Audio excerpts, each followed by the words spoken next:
नमस्कार दोस्तों, आपका बहुत बहुत स्वागत है एक बार फिर से मेरे YouTube चैनल रियलिस्टिक ज्ञान में। This is the third time जब मैं इंटरव्यू कर रहा हूँ। एक मैं बहुत पहले करा था एमएससी जियोफिजिक्स की। एमएससी जियोफिजिक्स की चीजें इंटरनेट या YouTube के ऊपर बहुत कम अवेलेबल है बीएचयू के बारे में। तो मैं अपने वीडियोज के थ्रू जितनी इंफॉर्मेशन आपको दे सकता हूँ देता हूँ। आज मेरे साथ जुड़ रहे विशाखा जी, उनका AIR 3 है। बीएचयू के एमएससी जियोफिजिक्स की जो एंट्रेंस एग्जामिनेशन होती है, इनके मार्क्स है 220। इनसे बहुत सारी बातें कर रहे होंगे। पहले वेलकम करते हैं विशाखा जी, बहुत बहुत स्वागत है आपका मेरे यूट्यूब चैनल रियलिस्टिक ज्ञान में। यहाँ पर मुझे इनवाइट करने के लिए सबसे पहले मैं आपको धन्यवाद बोलना चाहूँगी। वेलकम विशाखा जी ना, आप थोड़ा सा अपने बारे में इंट्रोड्यूस करो, अपने स्टडी बैकग्राउंड के बारे में, सो दैट ऑडियंस जान पाए।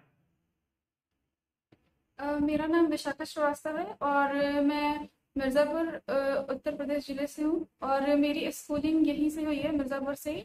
और मेरा ग्रेजुएशन महिला महाविद्यालय बीएचयू से हुआ है।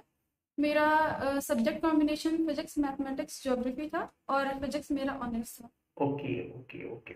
इस वीडियो के अंदर मैं आगे बढ़ूं, आपसे कुछ इन्फॉर्मेशन शेयर करूं, मैं बहुत सारी बातें करूं विशाखा जी से, सो दैट आप एक अच्छा रैंक ले पाए, उनकी स्टडी जान पाए। उससे पहले एक इन्फॉर्मेशन शेयर करनी है किस तरीके से हम आपकी हेल्प कर रहे हैं एक बेटर रैंक लाने के अंदर, बीएचयू डी और एसयू की जो भी एमएससी एंट्रेंस है, अदर जियो फिजिक्स की जो एंट्रेंस है उसमें एक बढ़िया करने में, किसी भी सब्जेक्ट की MSc entrance, physics chemistry math other geo physics, हम उसमें आपको गाइड कर रहे हैं, मेंटरशिप दे रहे हैं।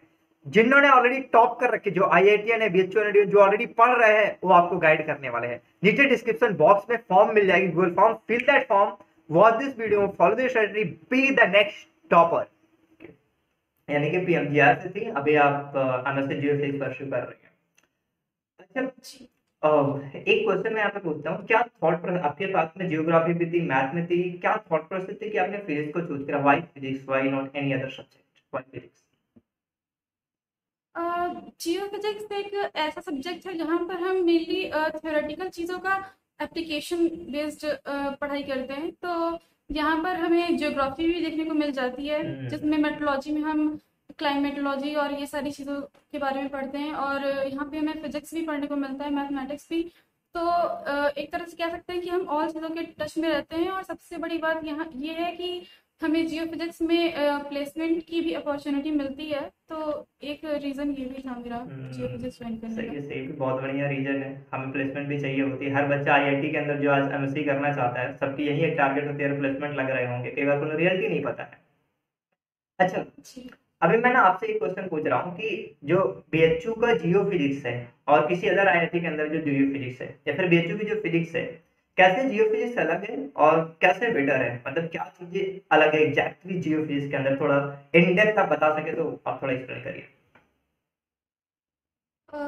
जियो फिजिक्स में मेनली यहाँ पर जो बीएचयू में जो जियो फिजिक्स है वो 3 ईयर कोर्स है। एमएससी टेक जियो फिजिक्स है, तो ये एक टेक्निकल डिग्री है, मतलब नॉर्मल एमएससी से थोड़ा सा अलग है। यहाँ पर हम जैसे कि बीटेक और बीएस में पढ़ते हैं, उस तरह से थोड़ा टेक्निकल वे में पढ़ते हैं। चीज़ों के एप्लीकेशन पे हमारा ज़्यादा ओरिएंटेशन रहता है। इस वजह से ही कंपनियां यहाँ पर प्लेसमेंट होता है, क्योंकि रिसर्च में भी यहाँ पे आप जा सकते हैं अगर आप जाना चाहते हैं, और प्लेसमेंट में, दोनों में। तो नॉर्मल एमएससी से एक यही सबसे अलग चीज़ है कि यहाँ पर प्लेसमेंट ज़्यादा अच्छा होता है। मतलब कई सारे कॉर्पोरेट सेक्टर में भी होता है और पीएचडी सेक्टर में भी होता है। अच्छा, अभी मैं आगे बढ़ूँ ना, इसके पहले मैं कुछ चीज़ें बताता हूँ कि मैं किस-किस पॉइंट के ऊपर बात कर रहा हूँ। लाइक कि थोड़े प्लेसमेंट के ऊपर, रिसर्च अपॉर्चुनिटी के ऊपर, कैसा एनवायरनमेंट है, जियोफिजिक्स पढ़ना कितना टफ है, कितना ईज़ी है, जियोफिजिक्स एंट्रेंस क्रैक करने के लिए हम मैथ को कैसे पढ़ रहे होंगे, फिजिक्स को कैसे पढ़ रहे होंगे, इन सारे पॉइंट के ऊपर मैं बात कर रहा हूँ। मच मोर हम बातें कर रहे होंगे, कई सारे बुक जो रिकमेंडेड होते हैं, जो आपको पढ़ने चाहिए, तो मैं ये सारी बातें भी कर रहा हूँ। अ, तो एक और भी क्वेश्चन मेरा आपसे ये है कि आप जो जियो फिजिक्स की पेपर होती है, उसका पेपर पैटर्न कैसा है? कई बार को बच्चों को यही इन्फॉर्मेशन नहीं होती कि पेपर पैटर्न कैसा है, तो आप थोड़ा सा पेपर पैटर्न के बारे में बताइए। पेपर पैटर्न की अगर हम बात करें तो मेनली यहाँ पर 120 क्वेश्चन होते हैं पेपर में, जिसमें से कि 60 क्वेश्चन आपका मैथ से होता है और 60 क्वेश्चन फिजिक्स का होता है। और अगर मैं इस एग्ज़ाम की बात करूँ तो एलिजिबिलिटी जो ये है कि आपकी ग्रेजुएशन में फिजिक्स और मैथ 2 ईयर आपने पढ़ा होना चाहिए मिनिमम।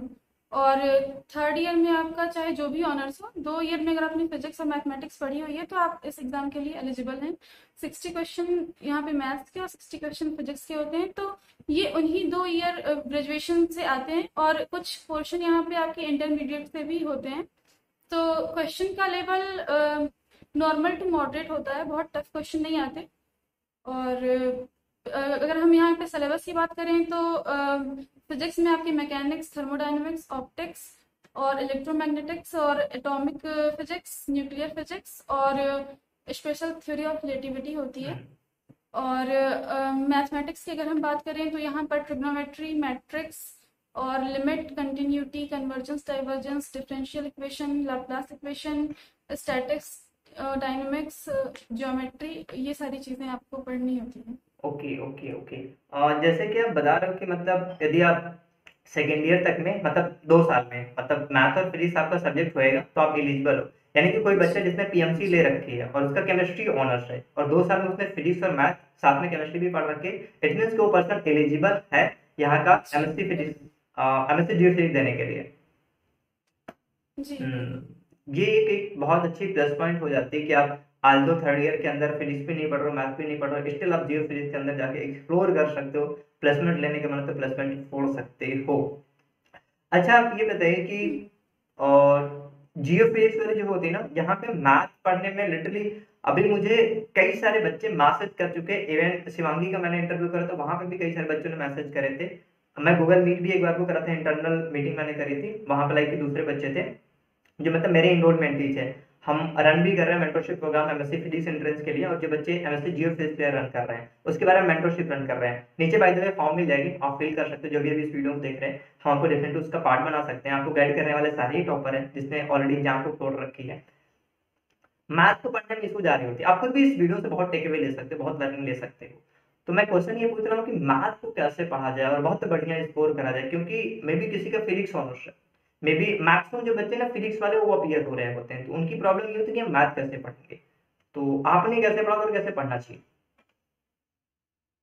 मैथ्स आपको कोई अलग से पढ़ने की जरूरत नहीं है, बस इसमें इस एग्जाम की सबसे बड़ी चीज ये है कि आपको प्रैक्टिस बहुत ज्यादा इंपॉर्टेंट है किसी भी चीज को लेके। तो यहाँ पर जो मैथ्स के टॉपिक है वो बहुत मेनली तो आपके इंटरमीडिएट के टॉपिक आ जाते हैं, और जो कि हम ग्रेजुएशन में भी पढ़ते हैं, तो सारे टॉपिक हमारे पढ़े हुए होते हैं और क्वेश्चन बहुत नॉर्मल से आते हैं। तो आपको पहले एक बार जब आप इसकी प्रिपरेशन कर रहे हो तो ऑब्वियसली आपने पढ़ा होगा, पहले की चीजें पढ़ी होंगी, तो एक बार आप 1-2 क्वेश्चन पेपर देख लें कि उसमें किस टाइप के क्वेश्चन पूछे गए हैं, किस टाइप के क्वेश्चन आए हैं, तो उन्हीं क्वेश्चन की आप प्रैक्टिस करें। तो सबसे ज्यादा इम्पोर्टेंट वही चीज है मेरे हिसाब से कि मैथ्स के लिए प्रैक्टिस। और मैथ्स सिलेबस सबसे इम्पोर्टेंट है कि सिलेबस आप देख लें, जैसे कि टेक्नोमेट्री, matrix and theory of equation, ये सारी चीजें आप आर डी शर्मा से भी कवर कर सकते हैं। और जो जियोमेट्री है वो आप शांति नारायण से कवर कर सकते हैं। स्टैटिक्स आप आर एस वर्मा से देख सकते हैं, और डायनेमिक्स एमरे से देख सकते हैं। और मैथमेटिकल मेथड के लिए आप एच के दास देख सकते हैं, और कैलकुलस के लिए आप गोरख प्रसाद देख सकते हैं। और अगर आपने जो भी बुक, अगर आपको ये सारी चीज बुक नहीं देखी हुई है तो आप जिस भी बुक से आपने पढ़ा हुआ है आप उसी से रिवीजन करें। सिर्फ आपको क्वेश्चन प्रैक्टिस ही सबसे ज्यादा इम्पोर्टेंट है यहाँ पर। जैसे कि आपने इतने सारे बुक रिकमेंड कर दिए, गोरख प्रदास, एस के दास, कई बार को होता है कि बच्चे ये वाली बुक नहीं पढ़े होते, उनके यूनिवर्सिटी में कोई और बुक चल रही है, क्योंकि हर बच्चा बीच से नहीं पढ़ा, बीच में वाले रिकमेंड करे हाँ जाते हैं। बिल्कुल बिल्कुल। तो जिसने ये बुक नहीं पढ़ी है तो उसके लिए भी कोई प्रॉब्लम नहीं है। मैथ्स में बस कोई ऐसा चीज नहीं होता कि ये थ्योरी है तो क्वेश्चन ही लगाने होते हैं, तो वो सारी बुक में ऑलमोस्ट आपको सेम मिल जाएगा। तो आपको वहां पे क्वेश्चन सॉल्व करने का तरीका नहीं देखना है, आपको वहां पे मल्टीपल चॉइस क्वेश्चन होंगे, तो बस आपके आंसर से उनको मतलब है, तो आप किसी भी बुक को फॉलो कर सकते हैं। Yes yes. अच्छा मैं एक चीज पूछ रहा हूँ कि जैसे कि आप जियो फिजिक्स के लिए पढ़ रहे हैं, प्रिपरेशन कर रहे हैं, अभी टाइम कुछ 2 महीने या थोड़े ज्यादा हो सकता है कि पैंडेमिक की वजह से जो एग्जाम इनके होने हैं, अभी हम ये वीडियो मई के 31 को रिकॉर्ड कर रहे हैं, कुछ जून में 4-5 जून के आसपास में वीडियो चैनल पे जा रही होगी।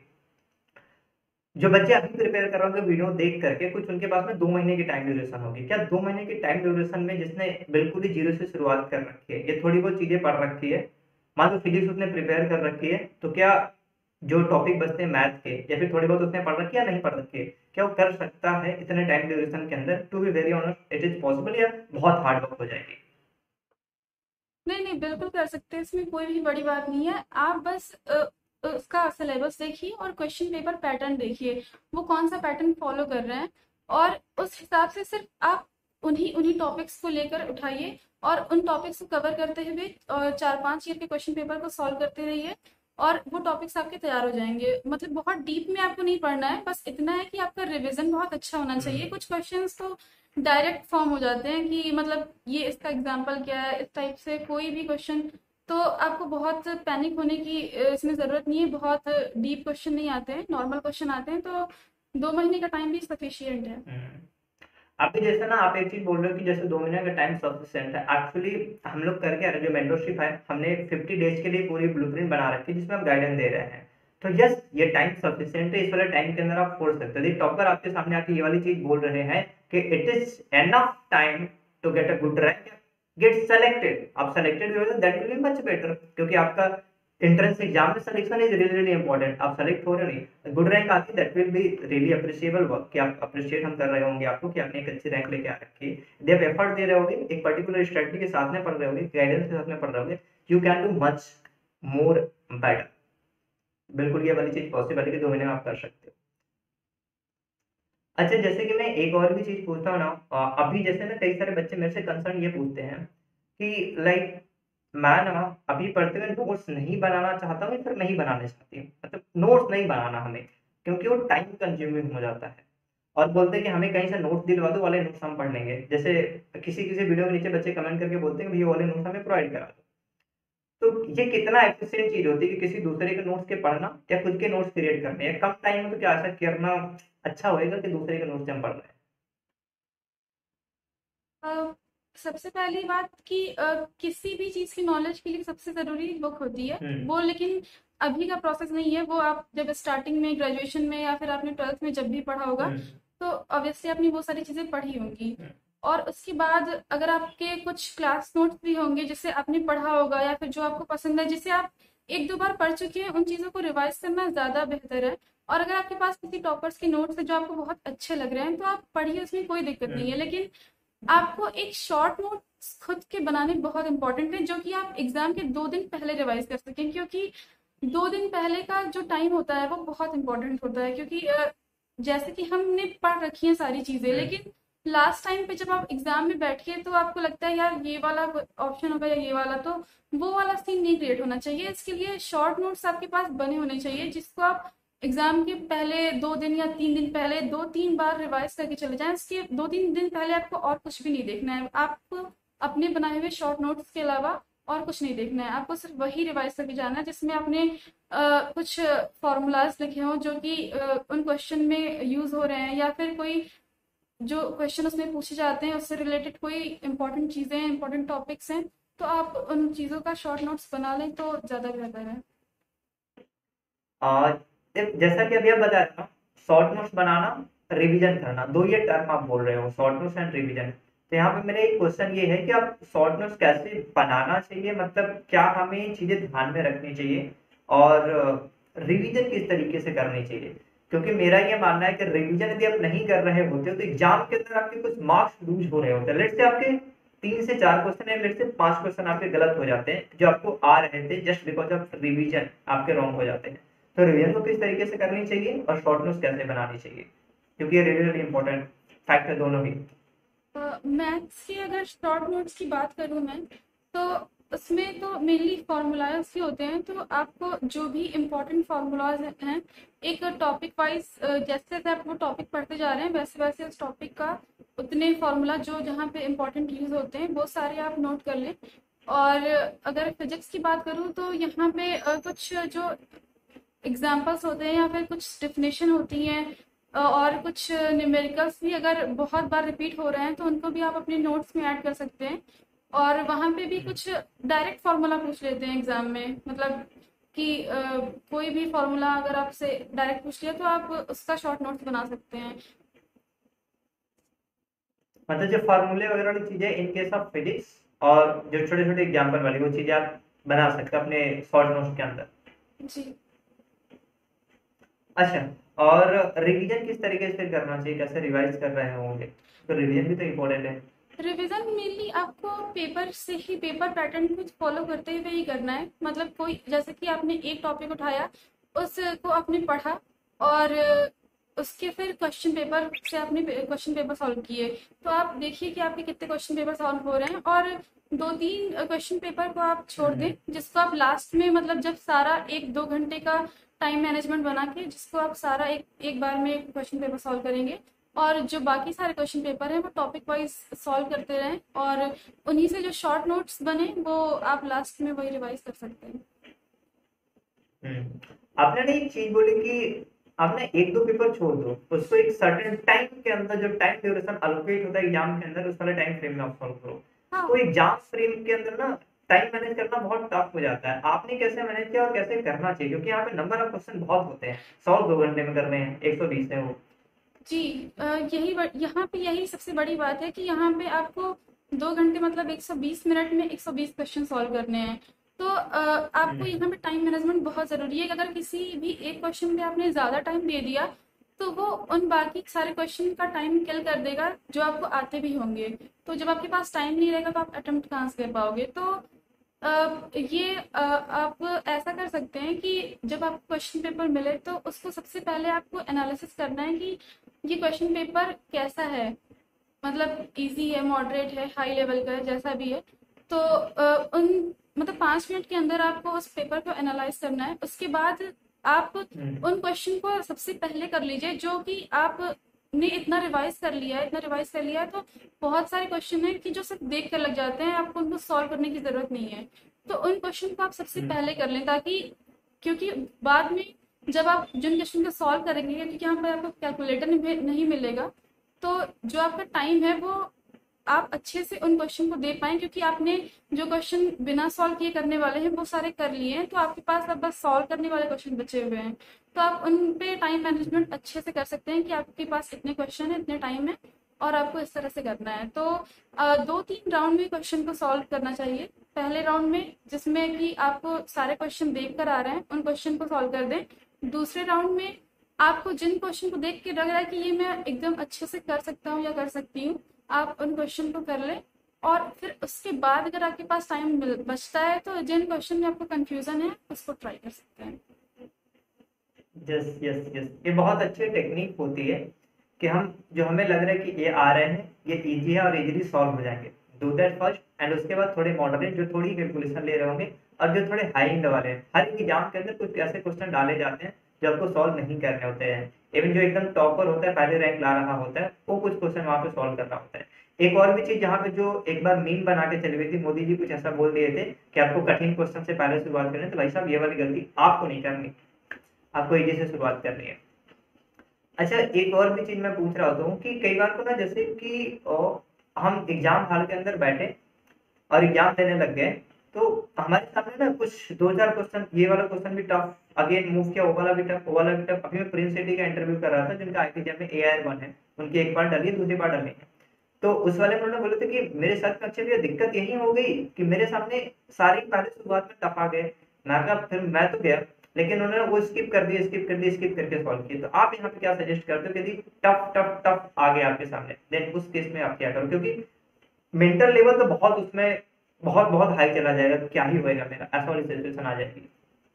इसीलिए मैंने आपको भी जस्ट पहले यही बताया कि आपको सबसे पहले आपको क्वेश्चन पेपर को एनालाइज करना है। मतलब स्टार्ट से लेके लास्ट तक आपको उस पेपर को देखना है, क्योंकि जनरली ऐसा होता है कि स्टार्टिंग में अगर क्वेश्चन पेपर टफ आ जाए तो आप थोड़ी पैनिक हो जाते हैं कि मतलब ये क्वेश्चन पेपर तो मुझे समझ ही नहीं आ रहा। तो इसीलिए ऐसा नहीं करना है आपको। आप एक बार 5 मिनट में, 2 मिनट में आप अपने अकॉर्डिंग उस क्वेश्चन पेपर का एक व्यू ले लीजिए कि मतलब क्वेश्चन पेपर किस तरह से आया हुआ है और आपको कितने क्वेश्चन अटेम्प्ट करने हैं, और तब आप अपना प्लानिंग स्टार्ट करिए। मतलब एक बार सडनली आप ऐसे क्वेश्चन पेपर खोल के एक दो क्वेश्चन को देख के डिसाइड नहीं कर सकते ना। अच्छा, आप ये बताइए ना कि लाइक कि कई बार तो आप, जैसा कि आप ये शुरू बोल रहे थे, यहाँ पे थोड़ी प्लेसमेंट होती है शुरुआत में, आपने बोला वीडियो के, तो एग्जैक्टली में कितनी प्लेसमेंट होती है, लाइक कि कितनी पैकेज हम ले सकते हैं यदि MSc कर रहे हैं जियो फिजिक्स से, वो भी BSU से, तो कितनी प्लेसमेंट हम ले सकते हैं और कितने रिकॉर्ड रहा है, उसी रिकॉर्ड के अकॉर्डिंग हम बात कर रहे होंगे। अगर मैं पिछले साल की बात करूं तो यहाँ से 8 से 10 प्लेसमेंट हुआ था पीएसयू में। ओएनजीसी कंपनी ले गई थी 20 लाख या फिर 20.5 लाख पैकेज था सबका। तो यहाँ पर 25 to 30% प्लेसमेंट पिछली बार था। उसके पहले 50% तक प्लेसमेंट रहते थे, लेकिन पिछली बार थोड़ा सा 25 to 30 चला गया था प्लेसमेंट। लेकिन प्लेसमेंट यहाँ पर अच्छे होते हैं ऑन कैंपस, और आप ऑफ कैंपस प्लेसमेंट के लिए भी अप्लाई कर सकते हैं। अभी जैसे कि आप ऑन कैंपस प्लेसमेंट की तो हमें चीजें समझ में आती है। बाय द वे ये वाली ना, अभी जैसे मेरी बैकग्राउंड आपको चेंज देख रही होगी ड्यू टू लाइट इशू, हम ये वाली क्लिप अगेन रिकॉर्ड कर रहे हैं, तो ये इशू गई है, तो डोंट माइंड, आप कंटिन्यू करते हैं हम लोग। जैसे कि ऑफ कैंपस प्लेसमेंट हम कैसे ले रहे होंगे, ऑन कैंपस तो हमें समझ आती है कि कंपनी जा रही है, हमें रिक्रूट करके लेके जा रही है, लेकिन ऑन कैंपस कैसे प्लेसमेंट ले रहे होंगे, क्या तरीके उनके? ऑफ कैंपस प्लेसमेंट में हमें कॉलेज कुछ नहीं प्रोवाइड करता, हमें खुद से अप्रोच करना होता है किसी भी कंपनी को जिसमें हम जाना चाहते हैं। वहाँ पर कुछ कंपनीज के एप्लीकेशन फॉर्म भी आते हैं, और कुछ कंपनी को हम डायरेक्ट भी अप्रोच कर सकते हैं जो कि रिक्रूट करती हैं कंपनियाँ। तो वहाँ से हम अप्रोच करके फिर इंटरव्यू जो भी उनके प्रोसेस होते हैं उसको फॉलो करके हम ज्वाइन कर सकते हैं। ओके, अच्छा, ऑफ कैंपस रीच करने के लिए कोई ऐसी मे बी वेबसाइट हो या फिर कोई ऐसी सोशल मीडिया प्लेटफॉर्म है जहां से इजिली रीच किया जा सकता है? कोई आप यदि इंट्रोड्यूस करना चाहता है बिल्कुल से बताएं कि अच्छा ये है सोशल मीडिया प्लेटफॉर्म, आप यहाँ से रीच कर सकते हो, या फिर ये वेबसाइट है यहाँ से रीच कर सकते हो। लिंक्डइन एक अच्छा प्लेटफॉर्म है जहाँ पे आप इन चीज़ों के बारे में रेगुलर अपडेट ले सकते हैं। Yes yes yes yes, LinkedIn के ऊपर मैं खुद भी, और मैं बहुत हाईली एक्टिव लिंक्डइन के ऊपर नहीं हूँ, लेकिन कुछ बड़े बड़े मेरे मेंटर हैं, मतलब लिटरली बहुत बड़े मेंटर हैं, वो वर्ल्ड के लेवल पे बहुत बड़े हैं, इंडिया के लेवल पे बहुत बड़े हैं, कुछ इंडियन मार्केट के हैं, कुछ फॉरेन मार्केट हैं। हर कोई ये रिकमेंड कर रहा हो तो आपको प्रोफेशनल कैरियर में बहुत अच्छा फोड़ना है, बहुत अच्छा करना है, you should be present on LinkedIn. आप लिंक्डइन पे हो रहे हो तो क्योंकि वहां पे प्रोफेशनल है, तो वहां पे प्रोफेशनल कनेक्शन बन रहे होते हैं, तो आप इसका बेनिफिट उठा सकते हो। ओके, अभी जैसे कि सपोज मुझे जियो फिजिक्स करनी है, लेकिन मेरे केस में एक ऐसा चीज है ना कि मैं प्लेसमेंट नहीं चाहता हूं, मुझे प्लेसमेंट नहीं चाहिए, मुझे रिसर्च करनी है, तो ये कैसे हो रहा होगा? और रिसर्च इसमें आप प्लेसमेंट रिसर्च दोनों कर सकते हैं। रिसर्च के लिए आप नेट का एग्जाम दे सकते हैं, या फिर अगर आप फॉरेन जाना चाहते हैं तो जीआरई का एग्जाम दे क्वालिफाई करके आप रिसर्च फील्ड में जा सकते हैं।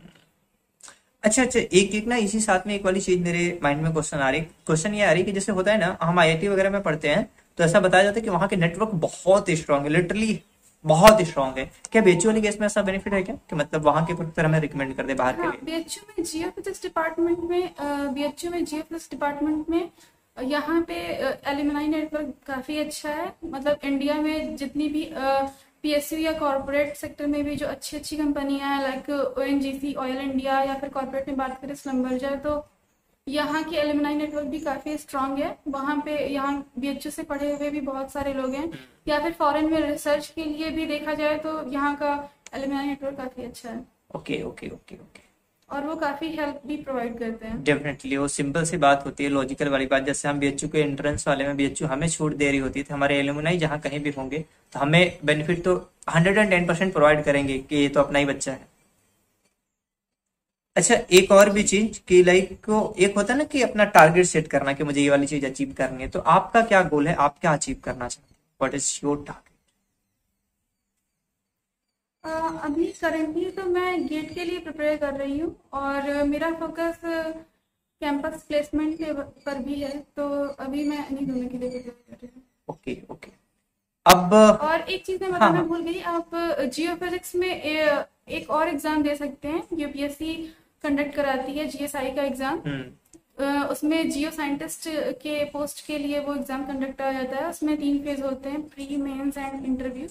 तो आप जियो फिजिक्स के बाद आप ये भी कर सकते हैं, ये भी एक बहुत अच्छी जॉब है। थोड़ी इसको और यदि आप ज्यादा एक्सप्लेन कर सकते हो, डू दैट, बिकॉज जो ऑडियंस अभी देख रहे होंगे शायद उनको ना पता हो, तो अच्छी इन्फॉर्मेशन मिल जाएगी। थोड़ी और डिटेल यदि आप बता सकते हो तो इसके बारे में, मतलब किस तरीके की जॉब यहाँ पे मिल रही होती ये है। भी ये भी एक गेस्टेड रैंक जॉब है जिसको कि union public service commission organize कराता है। तो इसका एग्जाम वो अलग से लेते हैं, जैसे कि हम यूपीएससी का एग्जाम जो देते हैं सीएससी का, तो उसमें जो भी प्री मेंस और इंटरव्यू होता है, तो उसमें आप ऑप्शनल सब्जेक्ट जैसे लेते हैं, तो सेम प्रोसीजर यहाँ पे भी है। बस इसमें ऑप्शनल आपका फिक्स है कि आप जियोलॉजी ले सकते हैं या फिर जियो फिजिक्स ले सकते हैं। तो बस इतना ही डिफरेंस है कि इसमें आपका ऑप्शनल चेंज हो जाता है। तो अगर आपने जियो फिजिक्स ऑप्ट किया है तो आप जियो फिजिक्स इसमें ऑप्शनल ले सकते हैं। इसमें ये है कि नॉर्मल यूपीएससी से आपका थोड़ा सा ये डिफरेंस है कि इसमें जीएस और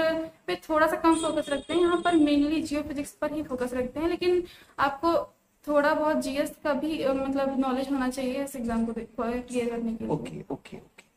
अच्छा, अब ये वाली चीज तो समझ आ गई कि हाँ थोड़ी ये वाली भी एक एग्जाम है जहाँ पे आप क्रैक करके एक अच्छी वाली जॉब ले सकते हो। अब मेरा क्वेश्चन ये है कि ना आप लाइक इनको क्या बताना चाहोगे जो भी इस वीडियो में देख रहे हैं, कुछ मिस्टेक जो बिल्कुल से नहीं करनी, डोंट डू, और कोई ऐसी चीज मस्ट डू, वो चीजें हो सकती 2 हो 4 हो, क्या उनको रिकमेंड करना चाहोगे? Don't do, must do. Entrance exam में अगर मैं बात करूं तो जो सबसे जरूरी चीज है, यहाँ पर मेरा फोकस एक ही चीज पर है कि प्रैक्टिस आप जितनी भी कर सकते हैं। सबसे इम्पोर्टेंट यहाँ पर प्रैक्टिस ही है, क्योंकि यहाँ पे आपको टाइम लिमिट है 120 मिनट्स में 120 क्वेश्चन करने हैं। तो आपकी प्रैक्टिस बहुत अच्छी होनी चाहिए और टाइम मैनेजमेंट ये दोनों ही आपका काफ़ी अच्छा होना चाहिए। और डोंट डू में मैं ये बोलूँगी कि कुछ लोग एग्जाम हॉल में बहुत पैनिक हो जाते हैं, मतलब जैसे कि क्वेश्चन पेपर देखा, आपको 1-2 क्वेश्चन नहीं आ रहे हैं, तो वो चीज़ नहीं होनी चाहिए। मतलब आपको एकदम रिलैक्स होकर अच्छे से पेपर देना है, आपको बिल्कुल भी पैनिक नहीं होना है। एक और भी चीज की ना, अभी वीडियो एंड करने से पहले मैं ये पूछ रहा हूँ कि जैसे बहुत सारे बच्चे होते हैं ना जो अभी 3rd ईयर के अंदर होते हैं, आप भी 3rd ईयर के अंदर थे तो एग्जाम दिए थे, तो उनके माइंड में ये कि बैरियर चलता है कि यार मेरे एंट्रेंस होने हैं और मेरे 3rd ईयर के एंट्रेंस एग्जाम हो रहे होंगे, जो हम सेमेस्टर में पढ़ रहे होंगे, इसके एग्जाम मुझे देने हैं, हम इसको कैसे बैलेंस करेंगे? तो आपने कैसे करा, इसको कैसे करना चाहिए? क्योंकि बहुत अभी ना कई सारे बच्चों के जो एग्जाम होने लग रहे हैं मेरे से क्वेश्चन पूछने लग रहे हैं कि कैसे करें, how I can do this, कैसे मैनेज कर रहा हूँ मैं, क्या कर रही हूँ। तो मैं ये कहूँगी कि जो एंट्रेंस एग्जाम होते हैं हमारे, तो वो कोई अलग से सिलेबस नहीं आता है, वो हमारा सेमेस्टर वाला ही होता है। बस इतना फर्क होता है कि आप इस मतलब 6 सेमेस्टर में अगर आप पढ़ रहे हैं करंटली, तो आपको सिर्फ 6 सेमेस्टर की चीज़ें पढ़नी है, और एंट्रेंस के लिए आपको पूरा ग्रेजुएशन का पूरा सिलेबस देखना होता है। तो आपको पता होता है मतलब पहले से ही कि आपको एग्जाम देना है, तो एक आपके पास प्री प्लान होना चाहिए कि हमें ये कब से स्टार्ट करना है अपना सिलेबस। तो उस हिसाब से हम रेगुलर अगर 3rd ईयर से ही स्टार्टिंग से, या फिर 3rd ईयर के मिड से 6 सेमेस्टर के स्टार्टिंग से स्टार्ट कर दें थोड़ी थोड़ी चीज़ें रिवाइज करना, तो वो चीज़ें ज़्यादा बर्डन नहीं रह जाती हैं। और लेकिन फिर भी अगर जिन लोगों ने अभी तक नहीं किया है, अभी भी वो स्टार्ट करना चाहते हैं, तो उसमें भी कोई दिक्कत नहीं है। आप अपने सेमेस्टर्स को, इस टाइम तो अगर कोविड चल रहा है तो इस टाइम आपके पास एक और अच्छी अपॉर्चुनिटी ये है कि आपके एग्ज़ाम ओबीई हो रहे हैं, तो आप उधर का थोड़ा सा फोकस कम करके आप इधर ज़्यादा ध्यान दे सकते हैं एंट्रेंस की तरफ। आप अच्छे से पूरा ये इधर रिवाइज कर सकते हैं, और ओबीई है तो उसमें उतना पैनिक होने की जरूरत नहीं है।